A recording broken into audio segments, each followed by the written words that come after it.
We're going to be going through shift your business, shift your trajectory. Now, if you guys haven't noticed, the market's changed a bit. And so this book is what we've been spending a lot of time in, and that's where this broadcast comes from. Now, I'm going to introduce somebody to you very briefly, Mr. Jeff Reyes. Jeff Reyes is the chief hippo at Hippo Pulse and Hippo or Swift Hippo as well, and they're the ones that made this possible. So, Jeff, give us your 30-second pitches to what you do and how you can help these people. Yeah, so we have our Hippo Pulse is our tracker. So it's our app that you can download to keep track of all of your numbers, your appointments, your contacts, GCI, everything that you need to track to get setting your goals in, and then you just daily track of your numbers, and that's our app. And then Swift Hippo is our home seller lead program that runs it normally runs $199 or $249 or $540 or $349 and $549. That product gives you motivated seller leads. So we ask the lead when they're filling out a form how much they're going to sell their home for, lots of information like that. You get all that sent to your inbox or your CRM, and that if you use the promo code March 2020, that will waive your setup fee, and that will also waive your first month of the website cost. So it will only cost you just the ads for the first month. So it's March 2020 is the promo code for that.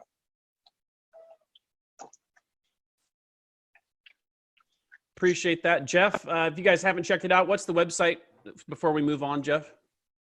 SwiftHippo.com. Pretty simple. Swift, like fast. SwiftHippo.com.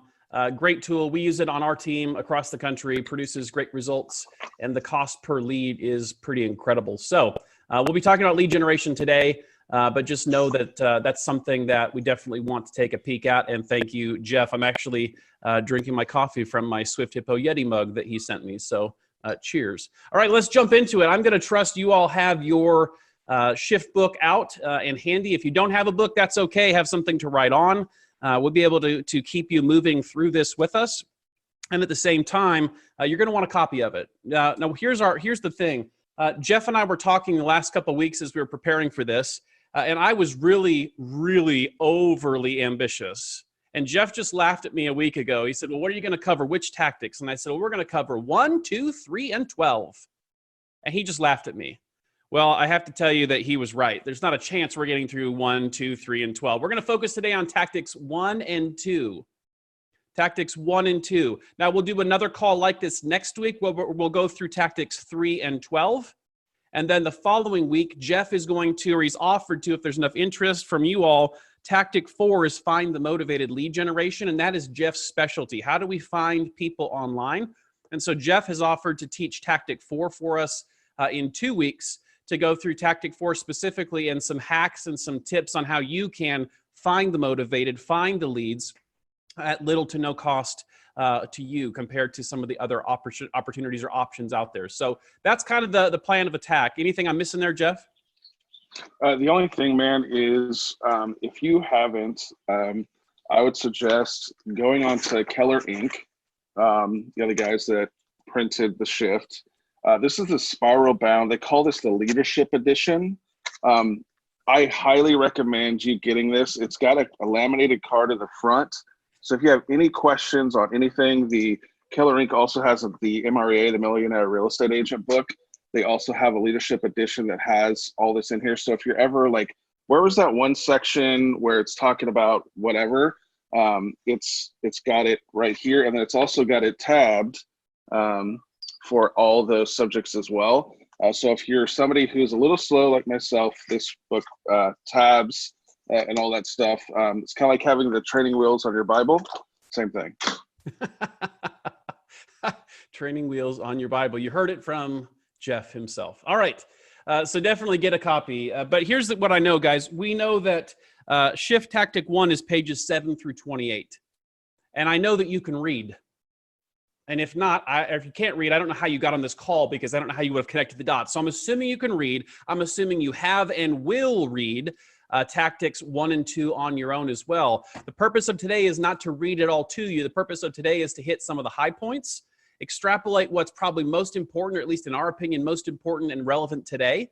And then you guys can review back over Tactics 1 and 2 after this call. Now, also know we're broadcasting on my Facebook business page. So if you want to watch this again, there'll be a recording there. It's facebook.com/Ben Fairfield Consults. You'll see a link where you can see that easily if you want to see a copy of this or you want to share that with anybody. But we're gonna dive into this. And I want to share with you, I did a couple Facebook Lives this week into a couple different groups, and some of you were on it. We're officially now broadcasting in the Philippines as we talk. So welcome. That's awesome. How cool. The world gets smaller with technology. Here's what I wanted to share. I shared this on the other 2 calls that I did, and I think it's relevant for us right now. And I'm just going to read you a definition. This word that I'm using to kind of kick this off: a feeling of worry, nervousness, or unease, typically about an imminent event or something with an uncertain outcome. A feeling of worry, nervousness, or unease, typically about an imminent event or something with an uncertain outcome. Now, if that doesn't fully describe what you and I are feeling or have felt through this and what our clients are likely feeling, I don't know a better word that does describe it. And that word that we just read the definition of is anxiety. Anxiety shows up in every shift. Now, I've been through a couple of them. I know some of you on this call have as well, and others of you on this call, you've never been through a shift before, and that's okay. A shift just simply means a difference between a buyer's and a seller's market. And we'll get into that momentarily. But know that anxiety is rooted in fear. And there's nothing to be fearful of as long as we're being strategic. And the way that we're strategic is by reading the shift book, diving into our market, learning how to shift our business, to shift our trajectory. So that's what we're going to do today. That's our aim today. And so let's jump right into it. Now, here's what we know. We know that before we can navigate forward on this new norm, whatever it looks like, we have to get firmly rooted and grounded in what the reality of our current situation is, right? We have to gain clear perspective. That's the first step. Gary talks about it in the book. What is the topic of Tactic 1? Get real, get right, mindset and action, right? He's talking about getting clarity around where are we currently? What's the current reality of the situation? Because in every adversity, there's always opportunity. It's only found by those who are looking for it. So how are we getting our mindset right and gaining perspective over the reality of the situation? Now, I'm going to give you guys a little bonus tip here, no extra charge. But here's what I want to challenge you all to do. Because what we know is perspective of a lot of agents. Jeff and I spend all day, every day doing these calls with agents in our company, in our team, and out all day. And so what I can tell you is nationally, a lot of agents right now, they're just hunkering down doing nothing. And that scares the living bejesus out of me. The reason it scares me is because they're going to hurt really, really badly when this ends. Whatever that is, nobody has a crystal ball. Nobody knows when that point in time comes. What I do know, though, is the ones who are not in action today are going to take a long time to build momentum coming out of it. They're going to be positioned poorly coming out of this. So we're talking about today, how do we keep our own mindset framed in reality, and how do we help our clients see the reality of the situation as well? That doesn't mean pretending COVID's not a real thing. What it does mean is keeping a firm grip on reality. So here's a little tip, an exercise I would choose for you to do. Now I'm going to use my MLS here. I'm in Coeur d'Alene, Idaho. I also have the privilege of working with Jeff and running United Home Group, which is the nation's largest expansion team, which is based in Portland. So I'm all over the place, guys. But my personal MLS in Coeur d'Alene, Idaho, here's the example. Now, you guys all have a hot sheet. That's what we call it here. I'm sure you have something similar. But every day, your MLS posts the activity, new listings, pendings, closings, expireds, so on and so forth. If you know what I'm talking about, shake your head yes or give me a thumbs up. Okay, so everyone has that report. Now, something I want to challenge you to do is this. Go on to your MLS, get your snapshot of your hot sheet report. Now, here's what I'm just going to give you the numbers. Let me tell you what's happened here in Coeur d'Alene. Now, we're a resort town. We're a resort town. Right out here in the snow is our main street, right? That's downtown Coeur d'Alene right there. And it is a ghost town right now because of all this COVID stuff. Typically, it's bustling right now. So even in spite of that, this week, We've brought on 282 new listings. We had only 23 cancel. We closed 136 transactions. Only 20 expired. 155 went pending. What's the point of this exercise? Somebody unmute and tell me. Why are those numbers powerful? There's a tip here. Things are still happening. Things are still happening. Who was that? Just me, Carla. Carla, no, just me. That's Carla. Yes, things are still happening. Things are absolutely happening. But if you asked a lot of agents right now, what would you think their answers would be about those numbers? They'd think there's zeros, right? If you asked a lot of your contemporaries or your peers in your market, they're going to say, oh, nothing's happening. And the reason they think that, or the reason they're saying that, is because it's justification for their inaction. So my challenge to you is a tip that I would do, and I'm having people I work with do, is go into the MLS, find these numbers, and every day or every 2 days, however you want to do it, 24 hours or 48 hours, do a simple social media post. It's your 24 or your 48-hour market update. And you're just saying, hey, great news. Here's your 24-hour, here's your 48-hour, insert the name of your city, market update. And you're just saying these numbers. 155 properties went under contract. We closed this many properties. Guys, when you do that consistently, it begins to tell the story of the reality of the situation, and your clients begin to see that things are still happening. Do you get the point of this exercise? How much does that cost you to do?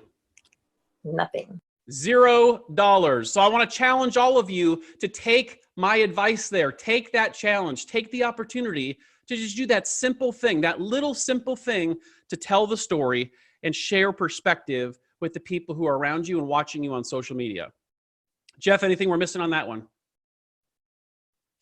Yeah, I didn't know that you were doing that one, so I was just looking up mine. I'm in California, so obviously we cannot. We've been told by our governor that we cannot actually do pretty much anything that has to do with real estate. Everything is locked down for us, and in that, our last since Monday when we started this lockdown, for us in California, we've had in my one city 82 come on the market. In the week prior, we had 64 new listings. So we actually had more listings come on the market due to the virus, if you will. And I don't know if you could say that that's seasonality, of those numbers kind of pumping up. But what I will say is that at a bare minimum, there hasn't been a change. People are still buying and selling. And we're going to talk about that, guys, but that's a healthy perspective to have. We're going to talk more about that. So let's look at what we're going to be going over in this first tactic, okay? So the first tactic, our objective is, the topic of this tactic from Gary is gaining mind over market. And that's really all we're talking about doing, is how do we gain mind over market? Because if we don't, we allow the market to dictate our actions. And for a lot of people, they get out of the business because the actions they choose to take aren't effective, or they're not enough, or they're just none, right? So how do we do that, right? So we're going to cover these things here, and we're going to move fairly quickly. If you've been on something with me, I don't just read slides to you. We're going to have conversation. We're going to keep it moving because there's a lot of stuff. But these 5 things are the objectives. Hey, perspective on the market. Yeah. Before you go on that, man, this is why I laughed at you, because this is like even though there's a reason why this is tactic 1, and I think it's probably the one I'd really like you to explain a little bit more of the importance of the getting your mind over the market, if you could, for 60 seconds, 5 minutes, whatever. But it's such a huge key in this. I know for me, as somebody who started in 2009, when literally cars were being repossessed out of the parking lot of my office at the time, and people were not wanting to lead generate. We had floor duty at the time, and I was taking all the floor duty, and we're like, why is nobody wanting to take floor duty during Christmas? This is amazing. I was just kind of naive, just doing the actions. I didn't know necessarily what the market was happening around me, so that I was kind of naive, and that really helped me a lot. But really, if you could hunker down on this one for just a couple seconds.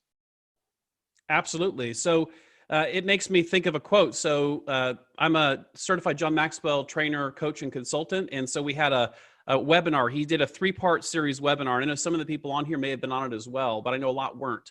He had a 3-series live webinar that he did. And He's one of the most influential people in my lives. Has had probably one of the biggest impacts. There's probably a small handful of people, and he's definitely one of them. And he said this, Jeff, to your point. He said, how we view things is how we do things. And if you're writing down notes, I would suggest writing that one down because it may not hit you until you process that a little bit. It's simple, but it's powerful. How we view things is how we do things. And so, guys, the reason this is tactic one, to Jeff's point, the reason this is so vitally important, the reason why we take so much time on this first tactic, is because this is like on the Monopoly board. You do not pass go. You don't collect $200 until this is sound. This shapes everything. And if this isn't right, if your mindset around this is not right, nothing else is going to matter. You're wasting your time. Just click off the video right now. The mindset component of this is everything, because here's what we also know, and this was also part of the calls that I think Jeff was on one of them. Here's what we know. We know that right now doing the activities is going to be different because we're not going to see the same level of immediate results. And so we know that's going to be more difficult. As human beings, we are only motivated to do things when we see a result. And in society today, our attention span has shrunk. And our expectation of an immediate result has gone up over time. So today in this environment, we're going to be doing the activities. I'm getting text every day, all day. My wife was commenting last night. She's like, your phone doesn't stop. Guys, I'm working more now than I ever have before. Like I'm working my tail off. I'm starting early. I'm going late. I'm not complaining. I love it. I love impacting people and supporting people. But what I know is I'm hearing the same things consistently. And the same thing I'm hearing is I'm doing all this work and I don't know if it's making a difference. And the whole point of this exercise is it absolutely will, because you can't beat somebody who won't quit. You have to do the right activity. The challenge right now in this market, especially in any shift, but especially right now when states are locked down, we have to find a way to get ourselves to do the things up here consistently over time, even though we're in the absence of seeing the immediate results. And that's the biggest trick. That's why mindset is so important. So if it feels like we're parking here for a while, there's a big reason. Don't click off, don't fast forward. There's a reason this is so important, all right? So with that, here's the 5. Perspective on the market. We're going to cover that. We're going to cover the opportunity mindset, right? We're going to cover mastering your skills, installing key systems, and getting in the game. All right, so let's go. So perspective on the market. The question that's probably most commonly asked when you're talking to people, and by the way, to me, this is the most amazing time to call our people, because you don't even have to bring up real estate. They'll bring it up for you. Has anyone else noticed that when you're doing your eye care calls, just calling to check on people, see how they're doing, see if you can help them? What's amazing to me is majority of the time, they're going to bring up real estate to you. They're going to ask you what's going on. If you don't like lead generation, this is your perfect opportunity to do lead generation, because you don't even have to be a hard salesman. You don't have to be a closer right now. In fact, it might serve you best just to do the eye care calls without a hard close right now. But the question we're going to get is, how's the market? So there's a couple truths I want you guys to write down if you're taking notes and walk through. And this all comes from the book. And I'll reference pages here and there, but I'd rather just have this conversation with you. Here's the first truth. Markets always shift over time. They have a cyclical nature. Now, of course, no one in their right mind could have predicted COVID. Not what I'm suggesting. What I am suggesting is we were about 6 to 7 years past the point that we should have cycled, where the market should have turned and cycled back down a bit or corrected. We know this is a cyclical business. This industry goes up, it goes down, it goes up, it goes down. And what's interesting is the people who've been in this business a long time have figured out how to succeed and excel in both markets. And that's what we're going to talk about today. The next is this: people always need to buy or sell, to Jeff's point. And that's the whole point of the exercise I gave you and the challenge I gave you with going to your hot sheet of your MLS and doing the 24 or the 72 or 48 hour, whatever you want to do, update, is just showing people that stuff's still happening. People are still buying. People are still selling. The one thing that's always a constant is people need a place to live. That's the beauty of our industry. The question is, are you putting yourself in a position to be able to help them in spite of whatever the market's doing? That's your responsibility, right? And so we're going to talk about tactics that we can use to do that. The other thing we know is that change equals opportunity. Change absolutely equals opportunity. Now, what do we know most people's feelings about change are? As human beings, what do most people feel when it comes to change? When we even said change, some of you just cringed and your body language just shifted a little bit. What do we know to be true about change for most people? How do they feel about it? You hate it. Hate it. Hate it. Yet guess what? If things didn't change, you wouldn't be where you're sitting right now today. Everything in life is a product of change. Yet it's the one thing that we fight or try to avoid instead of embracing. So in the midst of a shift, our responsibility, our opportunity is to embrace the change. I shared on a call earlier this week that we have two choices. We have two choices and only two choices in these circumstances. We can run towards the opportunity and challenge, or we can shrink back and run away from it. But those are your only two options, especially in a shifted market. Those are your only two options. And if you don't make a decision, by default, the decision's made for you, and it's the second. So we're talking about how do we get our mind in a place where we are purposefully running towards the opportunity. We're embracing the change. We're seeing it for what it is, and it's opportunity. How do we get ourselves there? That's what we're going to talk about. Hey, Now, Ben, if I were to offer anybody, like if we were to be doing homework, on something like this, if I were to do any homework, I would say go to shift page 7, and it starts to go into like page 10 and stuff where it shows the seasonality, shows the shifting and stuff that happens. And if you don't want to believe Gary Keller, Jay Papasan, and their team of people there, that's fine. The homework I would have you do is, if you don't know how to do this, talk to your team leader, your office manager, whomever that is in your world, in your brokerage. I would ask them to say, how can I find you? Everybody know who's the top agents in their market are today, right? Ask your team leader or whomever to go back when in 2008, 2009, kind of in the bottom of whatever your market was of the recession, and ask them to show you those people and what their numbers were back then. I promise you, the guys that and girls that I know that are the top in my market were doing significantly less transactions back then than they are today. And so it's just a huge thing to understand why you need to be active and why you need to be doing these things at this time.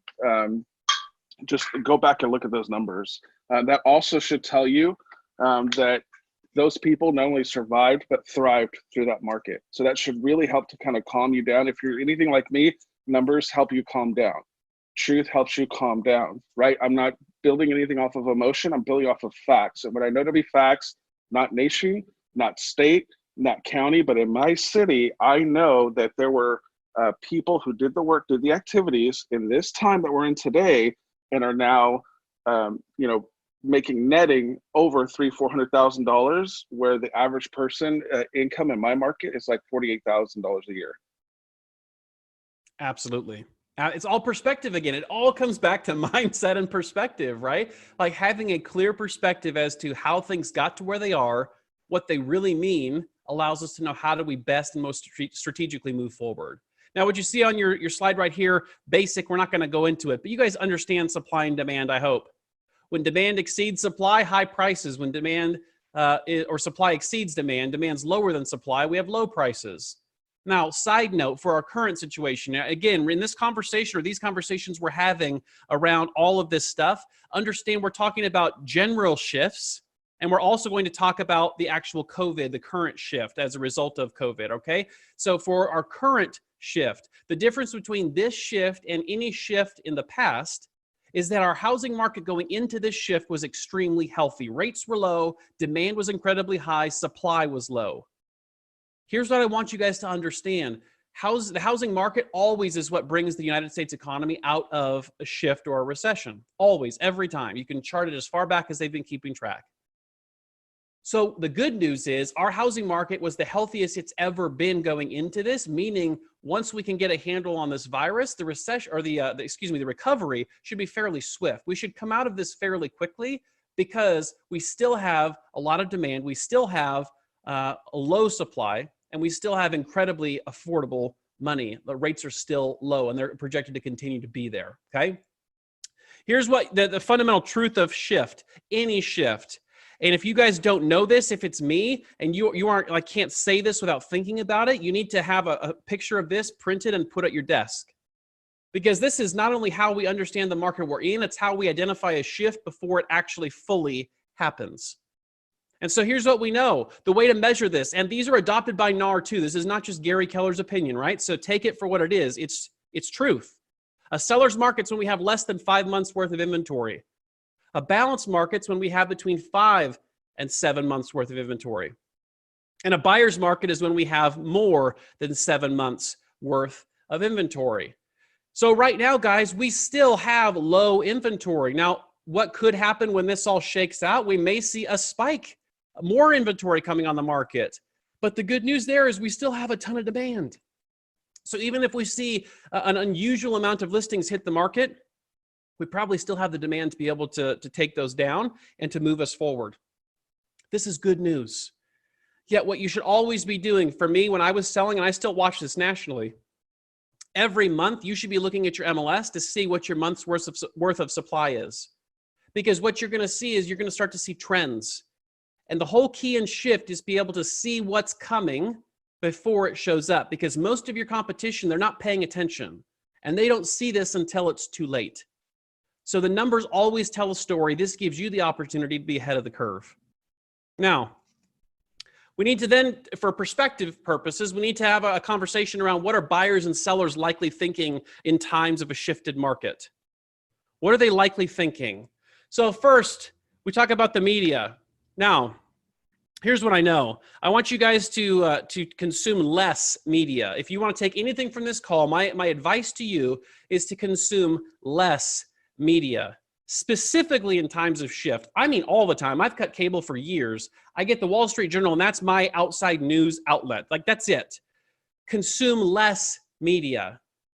Because what we know is every media, I don't care what side of the aisle you're on, this is not a political statement, but every media outlet has a bias. And if you haven't noticed, every media outlet runs out of new things to talk about throughout the day, and they just start repeating the same thing over and over and trying to sensationalize it. It's not doing you or your consumers any good, so just stop. Couple resources for today's shift. The World Health Organization, WHO, is a great resource. They do a daily update on what's actually happening. Real numbers, no bias, no fluff. So if you want to keep track of this, you want to know what's going on, the WHO, the World Health Organization, is a great resource. So is the CDC. But consume less media, because we understand the media is making this out to be bigger than it likely is. Jeff, you shared something with me yesterday, and this is not an opinion. I don't know how this goes. I'm not saying right or wrong, but this is just interesting perspective, a point to this media thing. Jeff, in California, you told me yesterday, how many cases in your county? 5. So there are 5 cases in your county, and you sent me something yesterday and said what were they doing? So my wife is a neurointensive care nurse, and they have shut down a third of, we have 3 major hospitals, all have at least 100 plus beds in them. And because of the order to stop the elective surgeries and all that stuff, they've shut down a third of each of the hospitals. So, yeah. So 5 cases has shut down arms of entire hospitals. So my point is this. I don't know what's right or wrong, but what I do know is when we take action based on what the media is telling us, oftentimes it's an error or it's overdone. So just be mindful of that. And at the same time, we have to know that that is influencing our clients, our buyers and the sellers. So if we know that's influencing them, we have to get real with what are they likely thinking. So let's look at this really quick. We're going to move through these quickly because I think it's fairly self-explanatory. Here we go. Sellers' beliefs in a buyer's market. Now remember, a buyer's market is when we have an excess of supply and low demand. Okay? So in a buyer's market, sellers believe that there's an inflated sense of value. They can't sell for what they need or want. They can sell it as is without improvements because they still are hung over from when it was a seller's market. Their marketing and open houses will be enough to sell the property, which we know is not the truth when the market shifts. And if they can't afford the payment, they'll lose the home to foreclosure. So that's what some of the things sellers are thinking when we shift to a buyer's market. Now, mind you, we haven't shifted to a buyer's market nationally. And everything we're seeing shows us we likely won't. It doesn't mean it's not possible, but it shows us we likely won't. Here's the next thing. What are buyers and sellers thinking? Buyers' beliefs in a buyer's market. So when it shifts to the buyer's favor, well, they feel like, well, the values are going to go down. Now, as I'm reading this, see if this resonates with any of the conversations you've had with prospective buyers in the last 30 days, maybe even the last 15 days. Values are going to keep going down. There's plenty of time to look and buy. The sellers will take almost any offer. We'll just wait for more homes to come on the market. We may not be able to get a loan. It's a great time to invest in real estate because prices are low. How many of you have heard somebody say, I think values are going to go down, so I'm going to wait to buy. I'm going to wait because I think values might go down. Has anyone had that conversation with any prospective clients in the last week? Yeah. If you haven't yet, you will. And if you have already, you're going to hear it more. All the more reason for you to be armed with the facts and have clear perspective on the market, not to rub their nose in it and say, you're wrong, neener. That's not what I'm saying. What I'm saying is you have to have clear perspective in the facts to understand and be able to educate them as to what the reality of the market is.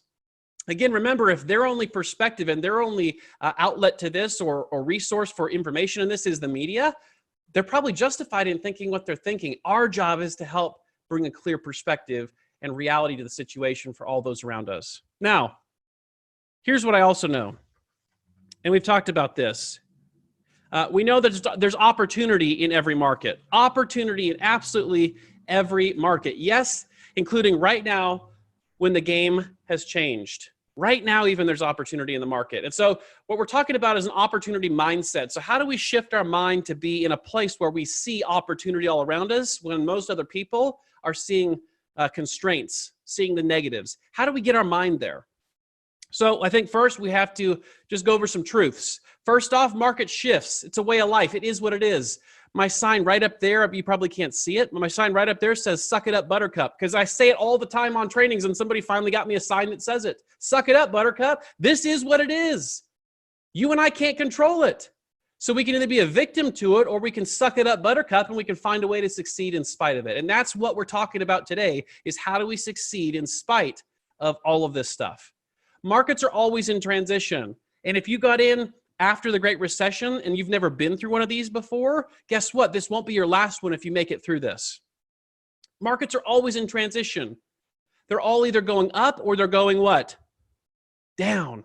Always in transition. There's no middle ground in our real estate market. They're cyclical. Knowing that helps us have a clear perspective. It also should help us be able to set this opportunity mindset because we know it's happening whether we like it or not. The myth is that the market determines your success. Jeff, you talked about this earlier, and you and I've talked about this multiple times on multiple other live calls like this that we've done for people. What's interesting to me is this, guys. A lot of the top producers in our industry today won't be in the industry in 12 to 18 months. And some no-name, unknown people in the industry today will become the top producers 12 to 18 months from now. What do I mean by that, Jeff? This great reshuffle of hierarchy in the organization and the industry. What do we mean by that? There's people that are, excuse me, there's people that are going to do the actions, and there's people that are going to just sit back and hide. Guys, this is the biggest opportunity right now. In my mind, this is what gets me excited. That's why I'm still coming to my office every day. Like, I'm pumped about this. Because if you've been a zero, if you've been underperforming your potential up to this point, that sucks. And it's also in the past. This is your time to draw a line in the sand and to find who you're becoming going forward. Like, this is your opportunity to decide who you are becoming. Because the game is changing. The rules of engagement are changing. And those that lean into that and get strategic and look for the opportunity in that are the ones that slingshot out of this with incredible momentum. And others who are unwilling to change, which we'll talk about, they're just not going to get through it. All right? So here's what we also know. People buy and sell in all markets. Jeff, I wrote this down. I was able to do a live call to all Keller Williams agents last week with Jason Abrams.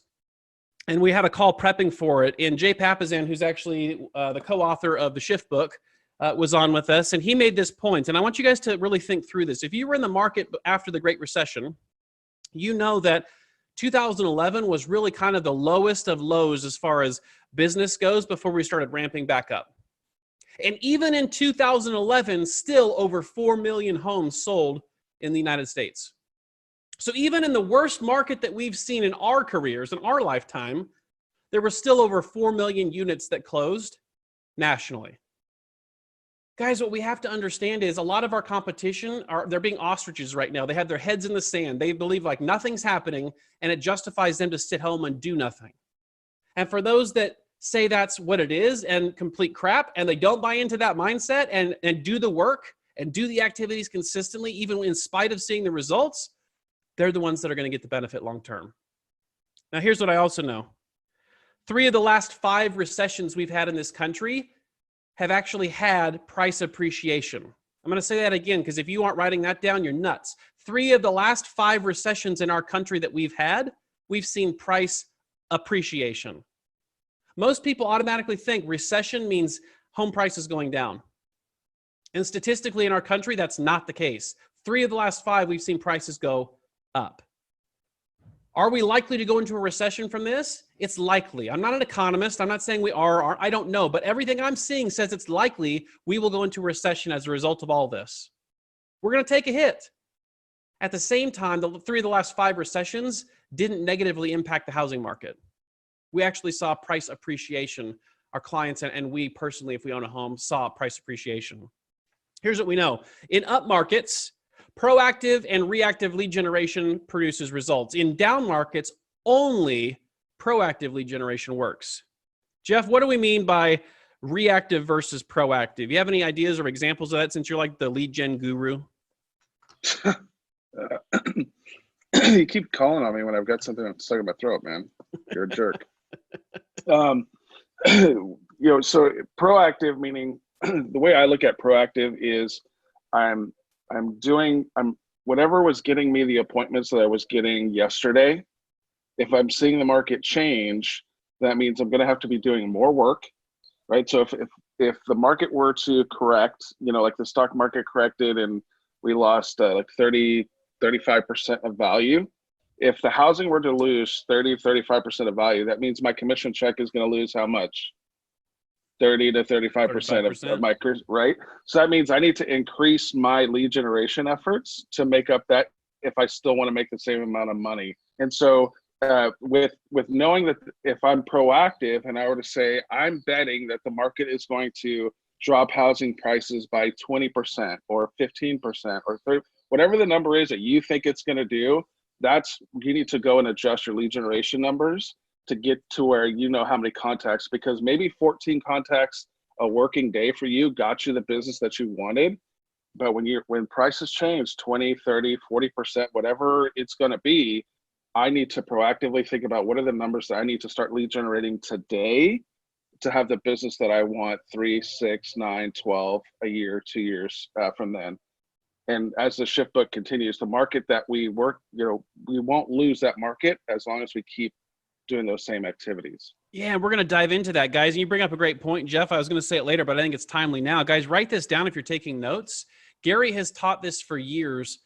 And it's like, just to give you perspective, I was running a large brokerage here in my town when we went through the last recession. So I was at a large Century 21 office. We actually created the largest Century 21 office in the world, transitioned to Keller Williams, and the market went. So I've lived this, and I've just like Jeff said, I've watched people that I care about in my office lose everything and have cars repossessed. I mean, I've seen the worst of the worst. What I also know, and that Gary taught us going into that last recession that saved us and saved a lot of those people that were around us that we were able to influence, was this: you prepare for the market you're going into, not the market you're currently in. I'm going to say that again. You prepare for the market you're going into, not the market you're currently in. And what he means by that is we need to always be looking forward and guessing at the market we're going into and changing and shifting our tactics and our strategy for that market, not just resting on our laurels and sitting in the market that we're in. Because that's what majority of your competition does. And that's why a majority of your competition, they're hurting right now and they'll continue to hurt because they're not taking these steps, right? We have a number of people on the call here. We have people watching live on my Facebook page right now. And yet majority of your competition is not here. That's opportunity for you, right? But we're preparing for the market we're going into. Next is this. Market shift means new strategies required. And I'm going to give you a list here. We're not going to read all of them, so you might want to take a picture of this slide. Let me get them all up on the screen here. There are a ton of them, okay? Adopt an opportunity mindset. We talked about that. Seeking only motivated buyers and sellers. And Jeff will go deep into that in a couple of weeks when we do the call on Tactic 4. Price ahead of the market. Don't chase the market. We're going to talk about that as well. There's a whole pricing tactic talking about how do we price properties in an uneasy market. Make condition of listings stand out. So highlight the condition of the listings. Motivate buyers and sellers with a sense of urgency. Qualify and convert leads quickly. Jeff will talk about that as well. Catch and convert leads on the web. Jeff's going to talk about that in Tactic 4. Bulletproof your transactions all the way to closing. Guys, this is the big one. This is Tactic 12. This is what we're going to talk about next week. This is one of the most important for right now where we're at. That's how we chose the tactics we're going to cover in the order, is because they're the ones that we think are applicable and really important at that point in time. They're all great. And bulletproofing your transactions, meaning how do we keep them together in spite of things changing and all the variables in our market? That's an important one right now. We're as a team right now looking at our transactions and our pending transactions, figuring a certain percentage aren't going to get through. Not because buyers and sellers don't want to transact, but because there are things happening in the market out of our control that will delay them, that'll push them, or they'll just make them not possible to happen right now. Same in your business, right? So if you're looking at your pending board and you're resting in your laurels feeling really good because you have a certain number of pending on the board, you should be looking at that board assuming that a percentage of those aren't going to actually make it across the line. And it doesn't mean never, it just means they're not going to close when you think they're going to close. So how do you prepare your business for that inevitable reality? We'll talk about that. And then do more with less: expenses, services, people. We're going to talk about all of that stuff. Now, there's a theory we need to get really clear on and understand as well. And it's the theory of equilibrium. Now, if you guys look at this, page 13, if you have your books, pull them out really quick. And I'm going to have you guys dog ear a couple pages. So page 13 in your shift book is the first place I want you to go to. And I'm actually going to read just a few little sentences out of this page for you guys that I would choose to highlight. By the way, if your books don't look like this, highlights and notes all over them, you're probably not reading them effectively, just my opinion. I know you asked, so there you go. Here's what I want to read you on page 13. He says towards the top, this law, the law of equilibrium, states that the available income in a market determines the number of agents in the market. Has anyone else noticed that everyone in your market's a real estate agent? Yeah, everyone and their dog, everyone's third cousin's, uncle's, brother's, wife's, sister is a real estate agent today in our industry. Everybody and their dog is. And that's because the income opportunity in our industry has been high. And so what he's saying is as income opportunity goes up, the number of agents rises with it. Here's what he also says, the next sentence: conversely, when the number of available transactions fall, so does the number of agents. Now, again, you can look at that two ways. You can look at that as woe is me, or you can look at that as that's opportunity, because that's not going to be me. But both of those are options. Here's what he goes on to say. People are attracted to the industry by the perceived income opportunity and driven out by the reality of the competition for it. Guys, here's what I want you to hear from this book and from me right now as you're flipping to the next page, page 14, looking at figure 7. What I want you to hear is this: the competition for the business will get more fierce over the next couple of months before it gets better. Because if you look at figure 7 on page 14, you can see as the available income and number of agents go up, or available income goes up, the number of agents trails it. And then you can see in that first circle, what's the title of that first gray circle at the top? Survive. Survive. Guys, this is where we're at right now. This is where we're at. We've hit the top of the mountain. We've hit the peak. And we just got to survive through. We're going to talk more about this specifically in a couple of slides. We got to survive through this period, because then inevitably the number of agents does what? It falls. Guys, if you haven't already seen this starting to happen in your office, in your market, in your board, in your state, you will, I promise you. I've seen this multiple times in the 15 years I've been doing this. It always happens. You will see it. The trick is, how do we survive this? You and I, those on the call right now, how do you survive it so that you can take advantage of the opportunity? Because what happens as that trajectory falls, what's the next gray circle? Thrive. Thrive. The next opportunity is that's when we take ground, because the number of agents has dramatically fallen. And as the number of units picks back up, there's more for each person. We're getting a bigger piece of the same size pie. Guys, this is an incredibly important and impactful theory. We have to understand this. In my mind, this isn't just Gary's opinion. There's a whole book.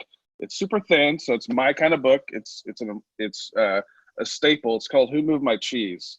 That book is such a good book to read for what's happening today, in that You're seeing some of the people that will not be in business a year or 2 years from now because they're doing the same thing. They're going to the same spot to get the cheese where they thought it always was, and the cheese has moved. Where the cheese is now, it has moved, and the people that are doing the new tactics, going after it, finding the new piece, that is the people that will thrive. And that's where you're going to see that same graph that you see there on page 14. So if you're not reading enough already, go get it. Well, that's such a great point, guys. Like, there's opportunity here. But again, it comes down to, are we shifting our tactics? That's why the title of this is Shift. Shift your tactics, shift your perspective. Like, we have to shift our tactics, how we are doing the business, in order to take advantage of the opportunity that this shift provides us. Okay? So let's keep going here. When markets shift downward, the time to reach that equilibrium period is unknown. We don't know how long that takes. And anybody that tells you that, there's a lot of talking heads right now. So anybody that tells you with definiteness of what this is, what's going to happen, how long it's going to, just ignore them. If anyone's saying they know for sure, they're a quack. Don't listen to them. Nobody knows. The time is unknown. So the myth, and this is what a lot of your competition is buying into, if I wait it out, it'll be over soon. If I just hunker down and do nothing, I can just wait this out. And the truth of the matter is, we know that if they wait it out, a lot of them aren't going to be able to step back up and build momentum. They're going to be starting at the bottom of that hill, pushing the rock to the top again. We need to keep our momentum going in spite of the shift, because that's what allows us to take advantage of the opportunity once this settles down. So the truth, face the market, adapt as needed. You're going to see there's three things there. Commitment. Commitment to what? Commitment is the commitment to the daily lead generation, the activities you and I need to do in order to build our business, to maintain the momentum of our business. The consistency is the consistency of that activity as well. Guys, I said this on a call earlier this week as a separate call. This is a game in our market today with a shift and with COVID, everything mixed together. I am confident this is a game that you and I win day by day. This is no longer a game we win week by week or month by month. This is a game we have to suit up, show up, and execute on and win every single day, day by day. You said, Cody, our owner of United Home Group and all that, he always says something: consistency over what beats what. Tell him I love this one. No, you can do it, man. You're the host. You go through, man. Consistency over time beats talent, right? Again, it's his whole thing of you can't beat somebody who won't quit. This is great news if you aren't the top agent in your market. If you don't have the best scripts, if you don't have the best processes, if you don't have the biggest team, if you don't have the best systems, the good news for you is a shift takes a lot of that advantage away from a lot of people. Consistency over time beats talent, guys. Your talent means less right now than your consistency does. He also says consistency beats intensity over time. So it's the analogy of I always start a diet super aggressive, the morning, I'm on point. At lunch, I'm amazing. Dinner, okay. 11 o'clock at night, I'm sitting in front of the TV eating a bowl of cereal and everything just fell apart. So consistency over intensity every time. So important, guys. So important. Now, in a downshift is time for all hands on deck. Now, this don't just read this and think, well, I don't have a team, so this isn't applicable to me. It is. I promise you, and I'll tell you how. But in a downshift, it's all hands on deck. What do we mean by that? It's prospecting. Everybody's prospecting. Everybody's focused on converting to appointments. Everybody is working towards cost control. Jeff can tell you that we have been collaborating as an executive leadership team at our company, United Home Group. We've been doing this for 18 months, knowing that there's a shift coming. We didn't know when, but we've been cutting expenses for 18 months because our job is to be in business on the other side of this. And we can't do that if we're not proactively getting ready for what we believe was coming. Negotiation, everybody is brushing up on their negotiation skills. Everybody is working on bulletproofing the transaction. And everybody is heightening their level of customer service. And we're going to talk about all of these. But it's all hands on deck. Now, if you're not a team, I told you I would tell you how this is applicable to you. If you're not a team, meaning you don't have a buyer's agent or a listing agent or anybody else around you, this still applies to you, because all hands on deck means you need to go to your title company, your lenders, your home inspectors, anybody that's a service provider for you and your business. They're your team. Now more than ever, they are your team. And it's going to them, getting all of them engaged at a higher level, saying it's all hands on deck. I need you now more than ever. I need you engaged more than ever. We need to really push hard because this is opportunity for both of us, both of our businesses, if we double down. So whether you're a single agent or a team, this applies just the same. Now, what How Jeff would was you do talking, that, man? go How would ahead. you do What's that? 'Cause that? I think most everybody here is single agents, right? Or Yeah. not on a team, based on what we know with NAR and all that stuff. How would you practically in 60 seconds go and do that to those people? Because it's a huge point. Absolutely, man. So what I did when I was selling, when we went through the last one, because I got in a year before the Great Recession, great timing, right? Like when actively selling, it was awesome. Like I got in and life was easy. And then we like woke up one day and the game had changed. The cheese was moved like 3 states away. Like it was changed, right? So I practically went through this and I went to all my people and I said, look, I believe there's opportunity here. What that means is I need to be more consistent, doubling down, providing a higher level of service to my people because I believe I'll take advantage of this opportunity that's a gift inside of this shift. And what that looks like for me is I need to really engage those that are a part of my team, and you home inspector or you title company or you lender, or whoever you're talking to, you and your company, I consider to be a part of my team. You're a valuable member of my team delivering the service that I choose to deliver to my customers and my clients. And so what I'm looking for from you is there a special discount? Is there a higher level of service? Is there a free giveaway? Or is there something you can do extra that I can provide and offer to my clients that not only helps my clients and me, but in the process also helps you? Guys, here's what I know. We're all in this together. Title companies, lenders, if you're a lawyer, attorney state, the attorneys that do closings for you, everybody that touches a transaction in your world, we are all in this together. And I can promise you we're all feeling the effects of this together as well. So this is an incredible opportunity for you to be a leader with those people and go to them and say, hey, let's get proactive. Let's get ahead of this.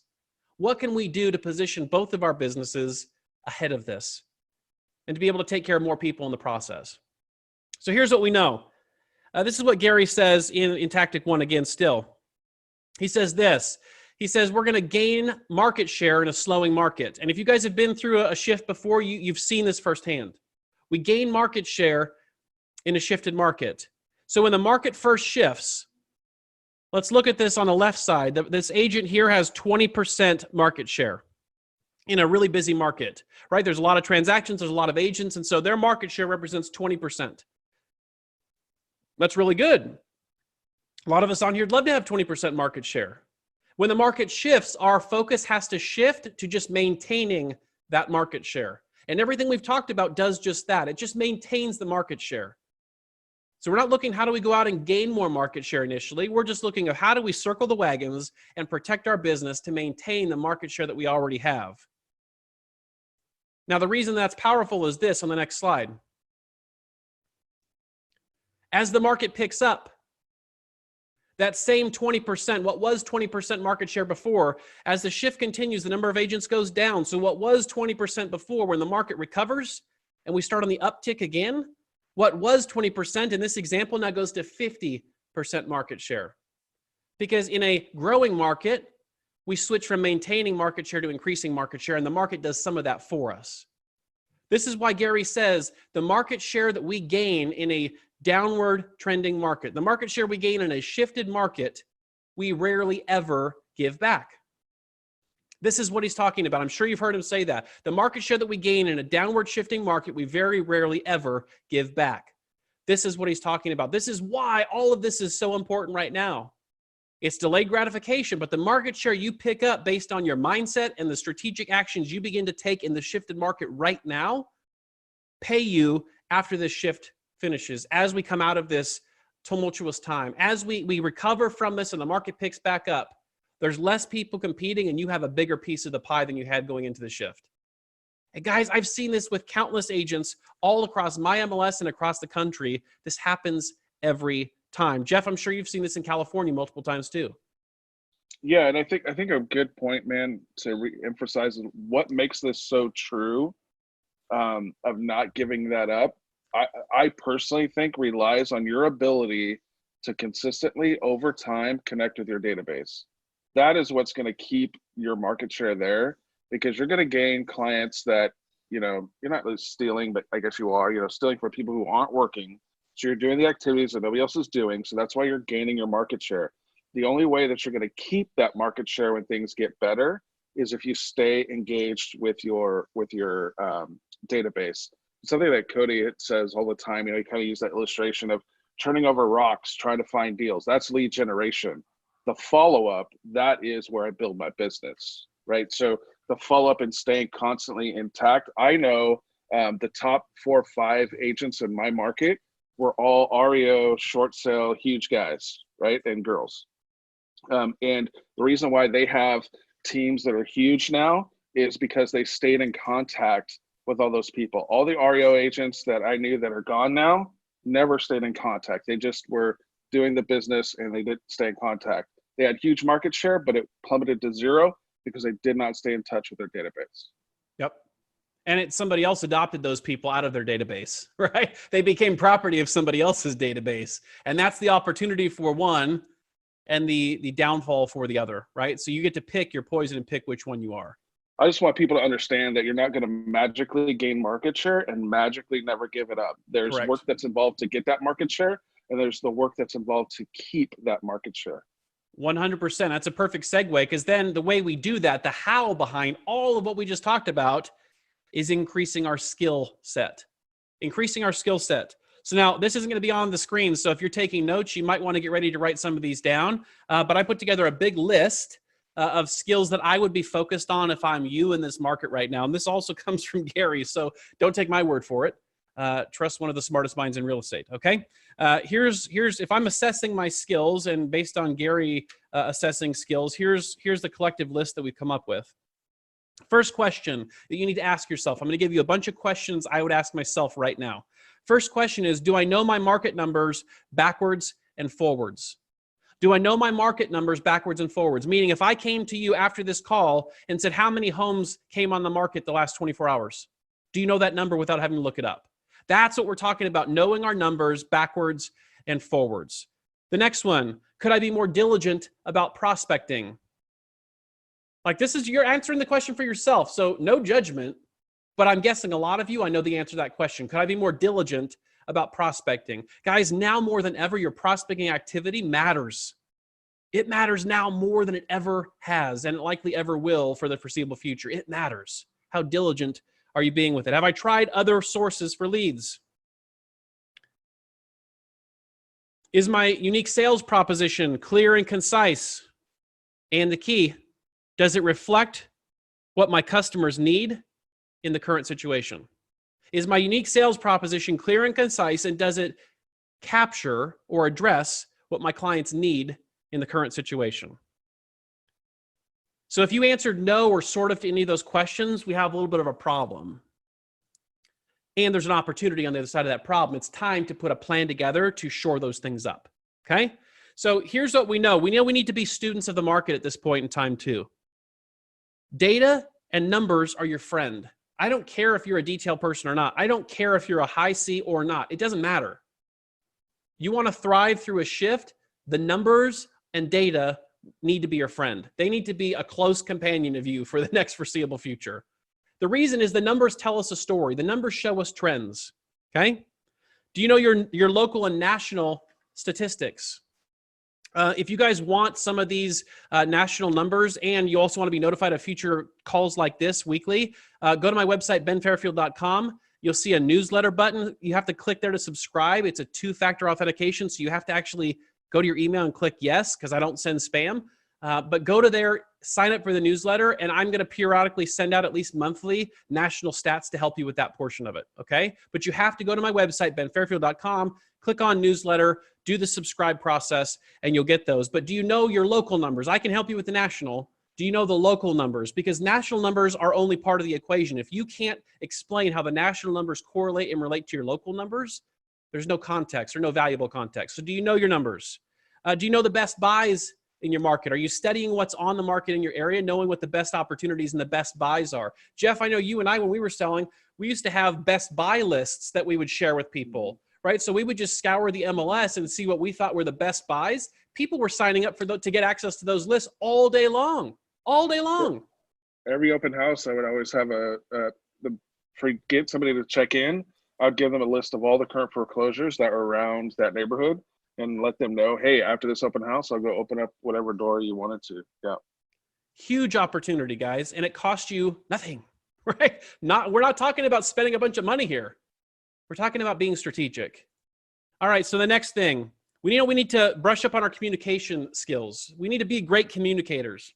Now, that's true all the time. It's even more true in a shift. Or if you're a poor communicator, it's exposed more in a shift. So a couple notes I wrote down here that Gary has said for years, they're in the shift book and they come from conversations as well. Seek first to understand. Ask, listen, and validate your understanding. So when we're having conversations with people, you should be doing less telling and more listening. We're all paid in direct proportion to the quality of questions we ask. We're all paid in direct proportion to the quality of the questions we ask. So are you good at asking questions? Are you asking good questions? That's going to matter now more than it has in recent past as well. Be a good communicator. Can you give an example of that, man? Yeah, absolutely. Go ahead. No, so can you? Oh, absolutely. So one of my favorite examples of this is when people are asked, how's the market? Now, I'm guessing you're going to be asked that question over the course of the next 3 months. You're going to be asked that question probably more in 3 months than you have been in the last year. How's the market? Or some variation of that. And the worst possible thing an agent could do is say, oh, it's really good. That gives them no context. That's worthless. That answer does not move them forward. The correct response to that question is, wow, Jeff, that's a great question. Tell me, why do you ask?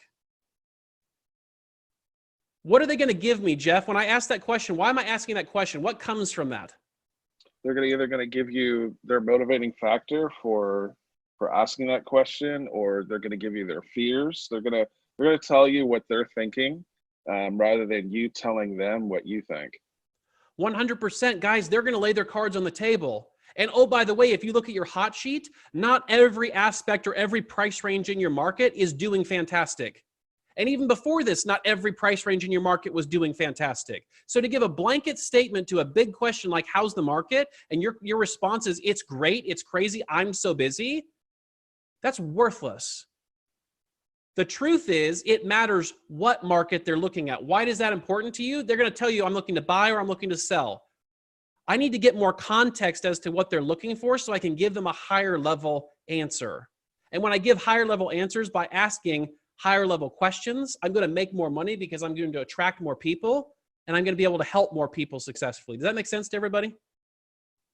It's such a huge thing, Ben, because that's where, Jason Abrams says something over and over and over again is, we need to become more human in a world that's becoming more technology driven. And what does Zillow and Redfin and some of those other big portals, what do they not do to the consumer? They can't have that conversation with them, right? Of what's happening, what's relevant with them. They can show national things, they can show that, but they can't address very specific questions that consumer that you're talking to right now has. And that's what's really going to help us beat a lot of technology. Absolutely. Absolutely, guys. Huge. Now, one last thing in tactic 1, and then we're gonna move to tactic 2. You can see why we're only doing 2 tactics today.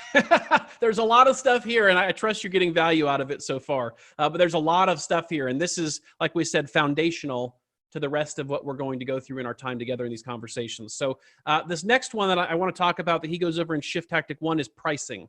Now, there's a whole tactic on pricing that we'll get to down the road, but pricing, what I want you to understand, are you still, okay, those that are on video, those of you who aren't, you should be, but those who I can see their faces, give me a nod or a thumbs up or something if you're having listing presentation conversations with people. You may not be going to their house, but if you're having conversations with people about listing property. Yeah, see, so believe it or not, that's still happening.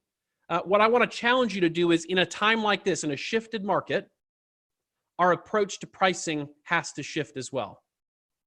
And here's what I mean by that. Historically, most agents, I'll try to be correct here, politically correct and nice, less educated, less effective, less successful agents do a tell and sell approach. They come in like a cowboy with guns a-blazing and they do the tell and sell approach. Guys, in a shifted market, we must shift our pricing strategy to collaborative. Because here's the truth of it. In a shifting market, Even if our market doesn't get worse as a result of this, there will be pockets of unease. As a result of all of this, interest rates went down, and then the Fed cut the Fed fund rate, and everyone in their world, everyone in their right mind that knows anything about rates would have told you that mortgage rates were going to go down. Yet what did they do the very next day? They went up. They went up. It defied logic. It's not sensible, but it happened. My point is this. Now, that's a blip on the radar. They're settling back down. Things are going to be fine. But my point is, in the middle of a shift in uncertainty, some things you can't predict. Nobody has that crystal ball. And some things are going to happen that you can't explain and that don't make sense. So a collaborative pricing approach looks like this. I'm going to come to Jeff the seller. I'm going to say, hey, Jeff, I would love to help you get the most amount of money for your property in the least amount of time with the least amount of hassle. You guys heard that script before? Yeah. I want to help you do those things. That's my objective. At the same time, what I know, we're in a shifting market. There's a lot of unease, as I know you can tell. Now, there's still low supply. We still have very healthy, high demand. And I'm still confident we'll get your home sold. What I'm not confident about necessarily is how long that takes or how much it's going to sell for. So what I'd like to do is let's together sit down, whether it's virtual or in person, let's together sit down and look at the closest comparables to your home on the market today. Because what we know is those homes are going to help buyers determine what price they think your home is worth. Would you agree with that? What do they always say? Yes. Yes. Do you see the collaborative approach so far? So Mr. and Mrs. Seller, Jeff and Tracy, that's his wife's name. Jeff and Tracy, what I'd like to do is go through these comparables. And now you take them through and show them the key features of their homes. And at the end of it, you say, okay, so I'd like to know, I have an idea. What I'd like to know is Jeff and Tracy, based on what we just went through, how do you think your house stacks up against those? And what do you think your home is worth in today's market? Well, my Zestimate says my house is worth $450,000.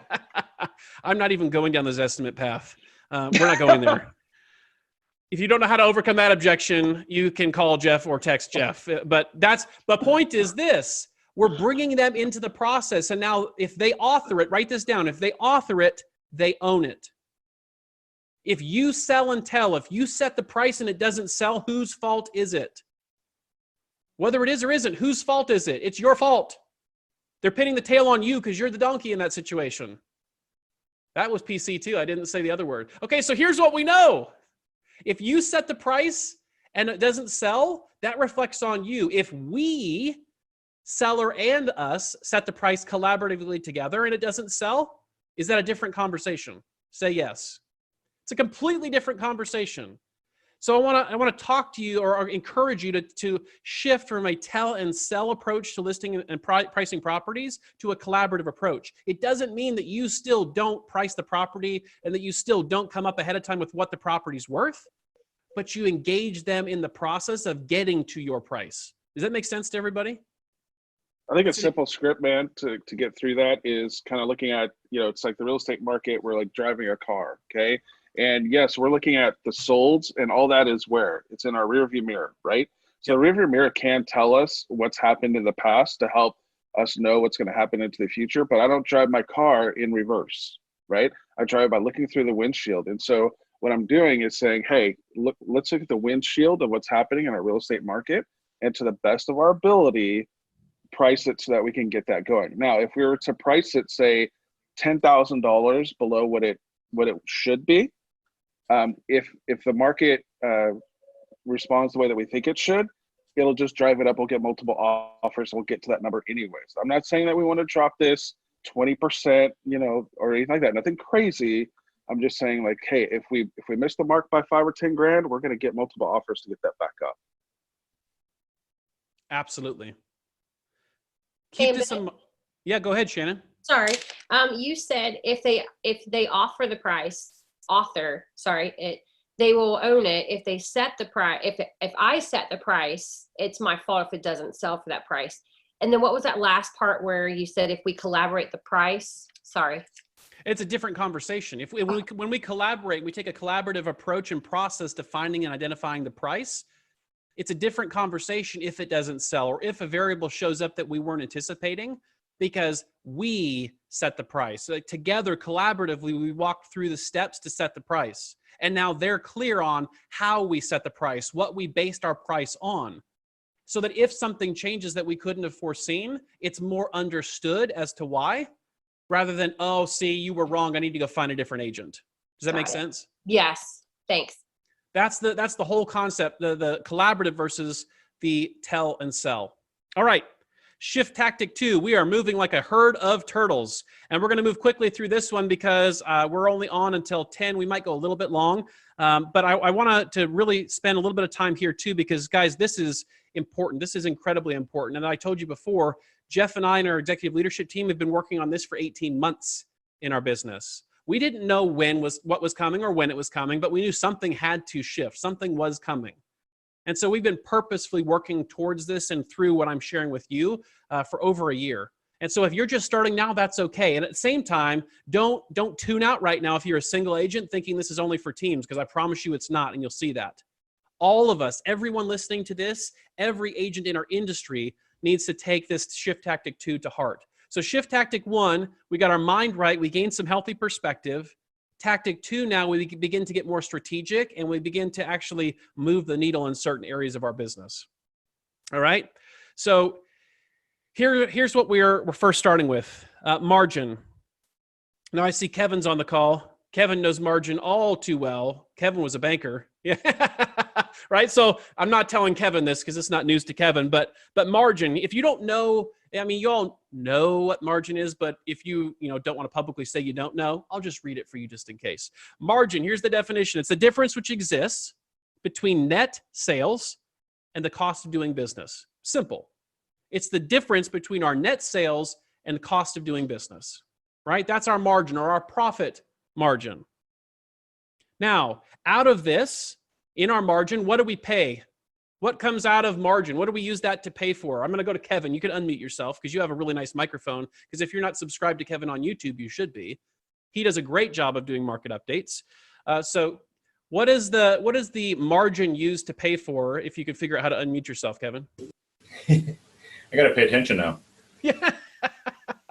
What do we use margin to pay for? Like as a company, we have our net sales, right? We take out the cost of doing business. And then what do we actually pay for out of margin before we get to profit? Ourselves. Yeah, like all of our expenses, including ourselves. And you should be an expense of your business. And that's a whole separate conversation. But if you're not incorporated and paying yourself a salary, you're missing a huge opportunity, right? There's huge tax benefits. I'm not an accountant. I don't play one on TV. But margin is so incredibly important because a lot of people, whether it's the brokerage or the office you're with, and you look at the books, if you work at a Keller office, you can see the books, but they confuse the fact that the number of the net sales, and then we get to the margin, they think that that's all profit. And that's not profit.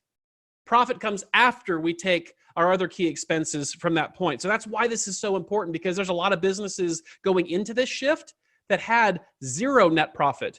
You all know agents in your industry and in your local market that sell a ton of real estate and they're broke as a joke. If you know somebody like that, don't say their name, but give me a thumbs up. Yeah, we all know somebody like that. They're really flashy. They have tons of advertising. They do all the right stuff because they like to be seen, but you make more money than they do, right? It's because they're not protecting their margin. They're not having these conversations. Now, as you're going to see page 29 in Shift, I'm going to give you guys some references here to dive deeper on this. But on page 29, he says this: thriving is about lead generation, but surviving is about expense management.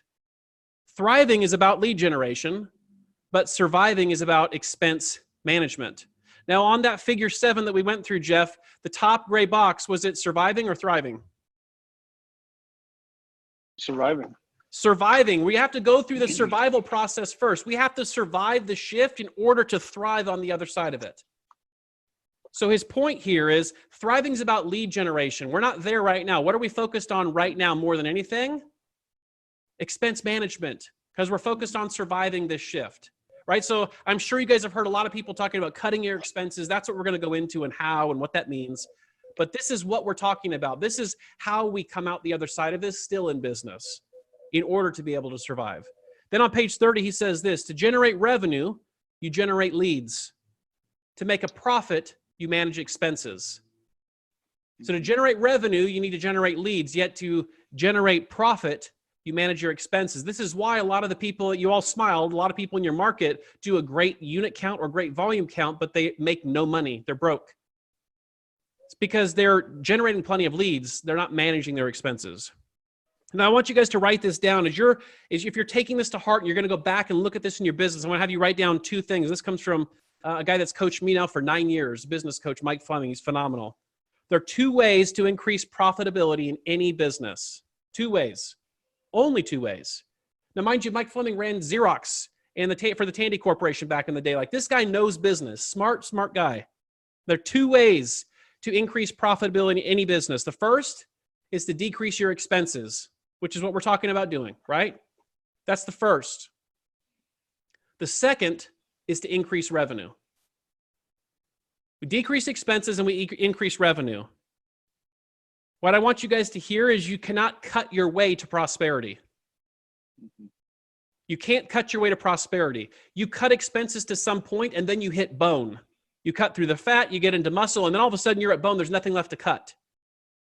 So this has to be a 2-pronged approach. This has to be 2 things happening at the same time. We need to be increasing our revenue while we're decreasing our expenses. And we're going to talk about that, right? You can't have one without the other. Next, couple truths that we need to have or keep in mind. When the market shifts, your margin becomes your biggest issue. If you get one thing from the call today, I really hope that's one of them, or the one. When the market shifts, your margin is your biggest issue. Most of you, I'm confident, don't know what your profit margin is. Some of you do, but most of you don't, and that's okay. It's not great, but it's okay because you have an opportunity to know it going forward. But this is the difference between people who are just playing real estate agent and people who are running a real estate agent business. Business people know their margin. Business people know their numbers. People who are just going along for the ride don't.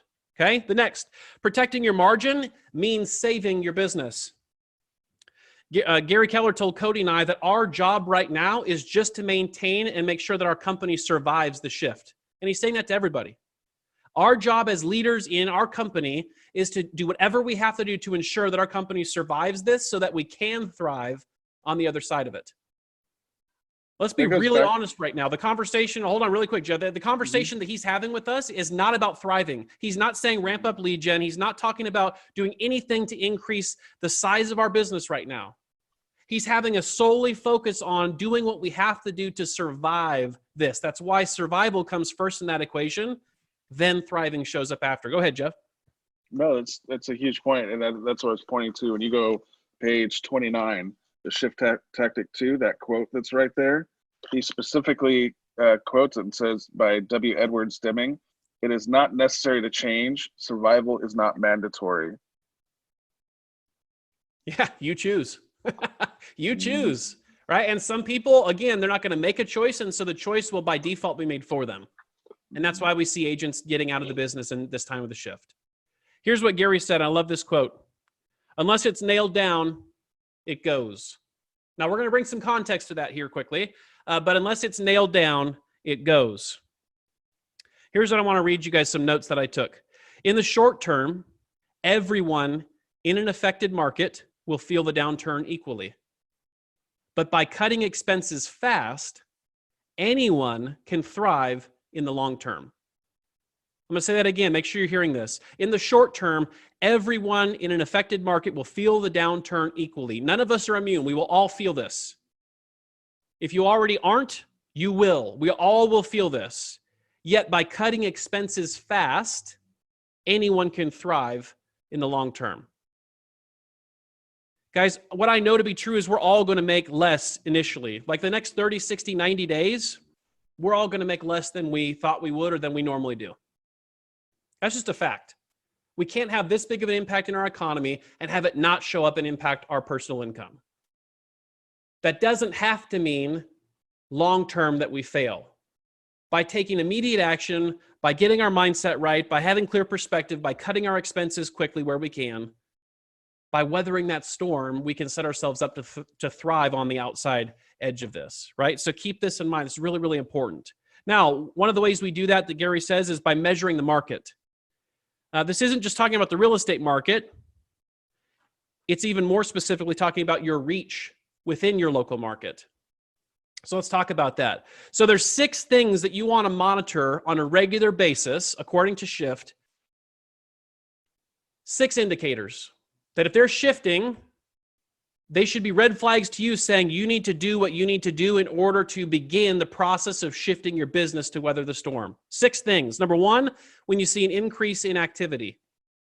Number 2, if you see an increase in days on market. Number 3, fewer pendings. Number 4, your board shrinks, the member count shrinks. Number 5, lower production or volume. And number 6, fewer leads. So these 6 things, again, if it's me, I'm going to have these posted at my desk because I'm going to be watching for these on a regular basis. The whole goal in the shift is just to have an advantage on people in time, to have an advantage on your competition in time, to see things before they see them. Because that allows you to be responsive and take action before your competition does, which means you're going to thrive for a longer period of time on the outset. Okay, so these 6 things are incredibly important. Now, a couple caveats. So the first, how do we track the inventory? I think you use your MLS and you use your hot sheet to see if it's going up or down. Now, again, you have to have context. So you have to be watching this for a period of time to understand what those numbers actually mean. And at the same time, if it goes down for a week, that does not mean a trend. A trend is over a couple of months. A trend is not over a couple of days or a couple of weeks. There will be anomalies. There'll be weird weeks based on some of the unforeseen stuff that goes on as we recover through this. Trending is over months, not over days or weeks, okay? When it comes to a smaller board, that's typically a lagging indicator versus a leading indicator. What I mean by that is that shows up after the shift has already happened, not before. So we don't want to put all of our eggs in that basket. Fewer leads. The sound of your phone not ringing, it should be a wake-up call, and I'm assuming you're all experiencing that right now. Right? Our phone's not ringing like it once was. It doesn't mean it's not ringing at all, but the pace at which it's ringing and the pace at which people are reaching out to us has slowed. That's an indicator. Now, what we also know is he's talking about making cuts. We're not talking about cutting absolutely everything, and we're not talking about cutting everything from 100 miles an hour to 0. We should make the cuts in direct proportion to the shift in the market that we're seeing, and we're going to talk about that. Now, the next point he makes is sizing your business to the coming market. Again, remember, we should be preparing for the market we're going into, not the market we're currently in or coming out of. That's straight from Gary. Kevin, can you go in the chat box right now and type in the YouTube link to your channel? We've got some people asking so they can find your YouTube channel. That would be awesome if you could do that. Cool, he's on it. All right, let's keep it moving. So we want to measure the market. So we know we need to take a hard look at our financial situation. And if you're not a team, you're a single agent, that's okay. Again, we were talking about this, yet it's important that we take a few steps. So the first, once you have a clear picture of your financial situation, it's going to be easier to see what adjustments you need to make. Again, for a lot of agents, they've been going through a really good market and they haven't been paying attention to the money. Like if you right now, if you haven't gone through your credit card bill statement and your bank statements, if you haven't looked at the recurring charges, you're crazy. Because for a lot of us, I would say all of us, but let's just say a lot of us, when times are good, it's really easy to sign up for things that we forget about. And we forget that $10 a month here and $12 a month there and $9.99 a month here is going out because it's not big enough to notice in good times. Yet collectively, those things are absolutely big enough to make an impact in shifted times, right? So we have to have a clear picture as to what our financial situation is. And we want to look at 2 broad categories when we're doing our financial situation assessment. We want to look at our personal expenses and our business. Yes, both. Personal expenses and our business expenses. Now, here's what I would ask you. A couple rhetorical questions for you if you choose to write these down. If you want to have something as a takeaway from this to actually put this into practice. First question I'd be asking myself is this. Do you really know how much commission you need to generate in order to pay yourself a monthly salary that'll cover your basic monthly expenses? Most agents don't know the answer to that question. Do you know how much commission you need to make in order for your business to pay you a salary each month that will cover your basic monthly expenses? Now, first, of course, we have to establish what basic monthly expenses are. That's not vacations and trips. That's not HBO. That's not all the stuff that's not necessary. That's necessity. That's I eat, I sleep, and I have a roof over my head. Necessity. That's where we're paying ourselves a salary. And for tax purposes, you want that number to be as low as reasonably possible, because depending on how you're incorporated, that can have some big tax benefits for you, right? So what's our basic expense? Now, the next one, are all of my monthly expenses justifiable? Meaning if Gary Keller was sitting next to you and he was looking through your statements with you, could you justify each of those to him? And if you aren't Keller Williams, I don't care, place whoever's name you want to there. But somebody who is well-respected in the industry, if they were standing right behind you looking with you through your statements, could you justify each of the expenses to them? And the next one, how much did you spend on your business last year versus how much are you spending this year? Have your expenses gone up or down? A lot of people don't know that. Now, we know we want to size our business. So if your income's lower than your expenses, or if the margin's tight, what do you have to do? You got to take 2 steps. You got to make cuts in your expenses, and you got to step up your lead generation. Remember, this is a 2-prong approach. You can't cut your way to success or prosperity. So we have to cut our expenses while at the same time increasing our activity and our lead generation, because we need to cut our expenses and increase our revenue. So if you don't have income that's significantly higher than your expenses, this is your game plan for the next 3 months minimum. Be a savage about cutting expenses, and be diligent about stepping up your lead gen. Go ahead, Jeff. No, I think it's such a huge thing. And for me, maybe there's people feel about this differently, but I think it's easy to cut some of your, if you're Zillow, or even if you're a Swift Hippo client, or whoever you're getting leads from, it's easy to cut a company off. I think it's different if you have an assistant, stuff like that. That's one of the hardest things, is to cut people. And I think when we look at it and say, do I really need this person going forward? I would seriously take a look at, and maybe I'm wrong, but I would seriously look at it and say, hey, I don't only really like having this assistant in my life, but it's a motivator for me to get up and to have to provide for this person and their family, not just mine. And if I can lead generate to cover that expense, then I should do that. To me, it comes down to kind of a moral thing of where, if I have the ability to help provide for somebody else's family, then I really want to push them to do that. And so that's something that I would take a look at and say, then that's where it goes back to knowing your numbers, knowing how much do I have to lead generate. If cutting my assistant means that I have to lead generate 1 hour less a day, then maybe I should actually get my butt up earlier and lead generate and do the activities needed to help provide for other people in my life. Kind of a soapbox, but yeah. 100%. 100%. Like, we all have to find the motivation, but the bottom line is we need to be relentless about cutting our expenses while we're more diligent than we ever have been with our lead generation. If you commit to those 2 things and you execute those 2 things daily for the next 2-3 months, you're going to be just fine in this. And if you aren't, you're going to be at the mercy of this. That's a key thing there. Now, this picture, if it doesn't make you hungry for bacon, then maybe you're a vegan, but it makes me really hungry for bacon. At the same time, what we're talking about is cutting the fat. Now, what do we mean by the fat? We mean by the excess in our business. Now, there's one clarifying question that, again, if you take one thing away from this section of the call, I trust this question might be the best thing for you to take away. And the question you ask yourself is this: how does this expense help produce a buyer or a seller lead? How does this expense help me produce a buyer or a seller lead? This is what Gary's talking about. If it's not nailed down, it goes. If the answer to this question on any expense is no, then it probably should be something that goes.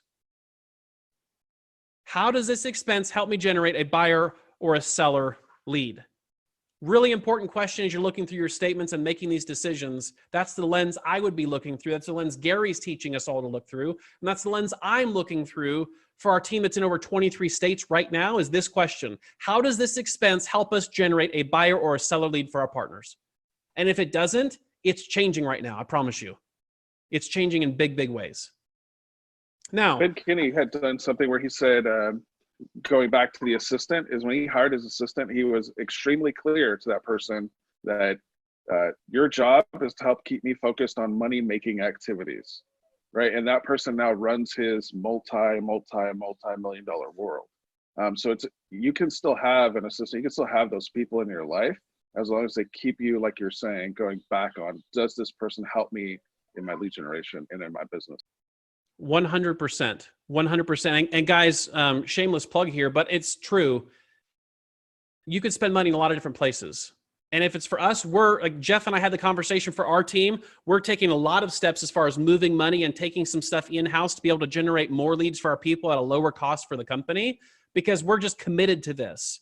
One of the ways you, if you're a single agent, could do this, go to swifthippo.com and explore. It's like $49 a month and they will manage your spend to generate leads for you. Guys, like that's a no-brainer to me. But it has to be for you. But that answers yes to the question of it does help me generate or a buyer or a seller lead. That's where we should be focusing our money and making sure that the providers who are helping us have their pencils sharpened. Right now is also a great time to go to your providers, whoever is providing things for you, and asking them for some kind of a deal. What can you do for me? Like, we're all in this together. I'm having to take a real hard look at expenses. What can you do for me, whoever the company is, to help me generate leads at a lower price per lead? Even if it's a 30 or 60 or 90-day difference, what can you do to help me? Because I've got to make some tough decisions right now. And you'll be amazed at how readily people will jump on board and help you with that, because they'd rather have less money from you for the next 6 months or 3 months than have no money from you going forward. So keep that in mind. Now, zero-based budgeting. This is a great tip from the book and a great tip from Gary. Here's what we know. Most people, when they're setting their budgets, base them on last year's budget. And so they carry forward last year's budget into current year, and they're making decisions on this year's expenditures and budget based on how last year went. The problem with that is, in a shifted market, that doesn't work, because this year is not like last year. If you guys haven't noticed, most of us are going to have, where we normally have a peak of activity and a peak of business in the middle of the year, we're probably going to be flat or have a little bit of a dip. And yet our third and fourth quarters likely will be higher than they ever have been before, because a lot of the business now is just being deferred or pushed towards later in the year. So zero-based budgeting says this. It says, instead of starting with where we were last year and making decisions there, means we start everything at zero. We start absolutely everything at zero, and every expense, down to an eraser that you buy, every expense has to be justified by you or by your team. It has to go through the lens of, does this generate a buyer or a seller listing? Zero-based budgeting is really, really powerful. And it only works if you have somebody holding you accountable to it and somebody else watching with you, because we can all lie to ourselves really easily. All right, last couple slides, guys. Here's what we know. The big two areas to look for ways to cut are payroll and lead generation. Now, what Gary says in the book, he says this, the quickest way to cut expenses is to cut back on payroll, but you got to be careful. Because if you just cut everybody on payroll, then you've created a problem for yourself when we come out of this. So he's not suggesting all or nothing. He's not suggesting cutting everything. Keep this in context. Here's what he's saying. Before dehiring, he says, try these. Try cutting hours. Try combining positions. Offer bonuses rather than salary increases. Offer a package. Listen to what your staff wants, but find creative ways to trim down your payroll. At the same time, it may not be possible to keep everybody. And so you may have to dehire some people right now, and that sucks. Like, I promise you that sucks. We've had to begin doing some of that at our company. It's not fun. I don't like it. And at the same time, my job is to ensure that our company is here in existence on the other side of this shift. And so sometimes I have to make hard decisions, right? So here's what he says. If it's not possible to keep people on staff, he says, look at this. First, use this as an opportunity to top grade your employees, meaning find who are your top performers. Find every way you can to stay in business with them. And if anybody is underperforming, this might be an opportunity to help them find another opportunity. Top grade your employees. Let go of those who are not performing to standard. And here's what he says to look at first. Part-time staff, your newest staff members, and those who are just barely or borderline performing to your standard. Guys, this is the unfortunate part of all of this, is sometimes this has to happen. So I don't want to sound callous about it. It sucks. But at the same time, if you own a business, your job is to ensure the survival of your business. That's your job right now. Okay?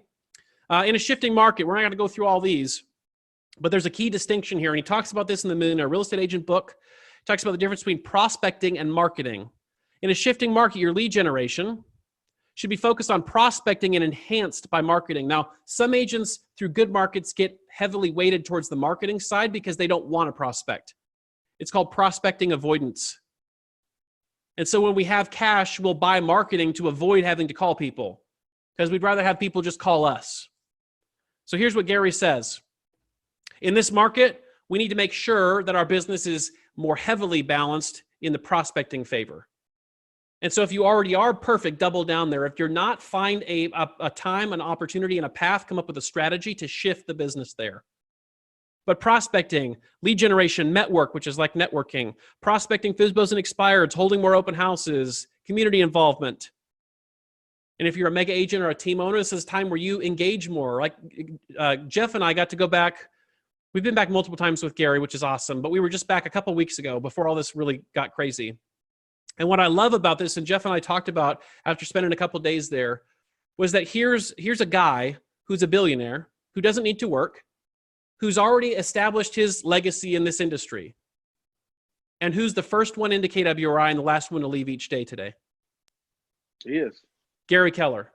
So guys, what he's saying is if you're a mega agent, if you've been disengaged in your business and you've stepped back in your business because the market's been good, this isn't that time anymore. This is the time for you to get back into it, to roll up your sleeves and do the activities and be an active participant in your business again, because it matters now more than it ever has. Prospecting-based, marketing-enhanced is what I want you to take out from this. All right, and last but not least, what not to cut. And this comes straight from the book. Don't take my word for it. It comes straight from the book. Tactic 2. What not to cut. Think long-term. A lot of times in a shift, people get sucked into, or it's tempting to get into a short-term mindset and perspective. And that's dangerous because if you take too drastic of action for a short-term problem, you're setting yourself up for difficulty or failure long-term. So Cody and I were talking yesterday with Fleming, our coach, and that's what we were talking about is the importance right now of us coming up with short-term solutions to short-term problems. We don't believe this is a long-term problem. History will tell you that time and time again. So we're not looking to make long-term solutions right now. We're looking to make short-term solutions that get us through a short-term problem. Okay, so what not to cut? Here are the two things Gary says. Don't take my word for it. Gary says, don't cut customer service. These are expenses that impact your reach with customers. They're important now more than they ever have been. So once we're out of house arrest, this could be client events. This could be marketing to your clients. But communication to your clients that keep you connected with them, that's more important in a shift than it is outside of a shift. So don't cut that, whatever that looks like for you. The second thing he says to not cut is training and coaching. Now, I'm preaching to the choir because you're all here and the people that are watching on Facebook Live right now are here. But there's a lot of people who are cutting back everything. They're cutting back coaching and training. The reality is, in a shifted market, training and coaching are important more than they ever have been. So the questions I'd ask myself is, who am I becoming? What am I dipping my proverbial bucket into to draw out of, to learn, to grow my skill set, to become the agent I need to survive and thrive? And who am I allowing to influence my business? Who am I bringing into my corner as a coach or a consultant to guide me or navigate me through the process? Guys, who you surround yourselves with matters. Jim Rohn says this, you're going to be the product of the 5 people you spend the most time with. So choose those people wisely. Now, we're 9 minutes over, so a couple of last things. If you guys got value out of today, a couple of things I want you to do for me if you would. First, if you want to be notified of next week's and the future week's calls like this that Jeff and I are going to do unpacking key components of this book, you need to go to my website, benfairfield.com, click on newsletter and subscribe to make sure you get the notification emails with the Zoom links. Second, I'm going to ask you to go check out Swift Hippo. Thank you to Jeff for making this all possible and setting this all up for us. Check out Swift Hippo and see if it might be a solution for you going forward. And third, I would love it if you guys would connect with me on social media. This recording of this video will not be sent out. It is on my Facebook business page. That's facebook.com/Ben Fairfield Consults. If you need it, email me, ben@unitedhomegroup.com. I will get the link to you, but go there, watch the replay if you'd like. And at the same time, would love it if you guys would share this with somebody that you know in the industry near you or across the country, but that could use this or benefit from this recording. It would be awesome just to get this out to as many people as possible. Jeff, any parting words? No, man, I think we've said enough. I think the biggest thing is you can get paralysis with analysis if I were to try to say anything. You could be doing a lot of different classes, a lot of different YouTube watching. You're probably still in your sweats, stuff like that. But get out there and do the actions, and don't just consume. Be a doer. I love that. We'll leave it there, guys. Next week, we're going through tactics 3 and 12. Again, if you want access to that, subscribe to the newsletter on my website. We'll send the email out with the details. Get into action, execute what we talked about, and we'll see you guys next week. Have a good week, guys.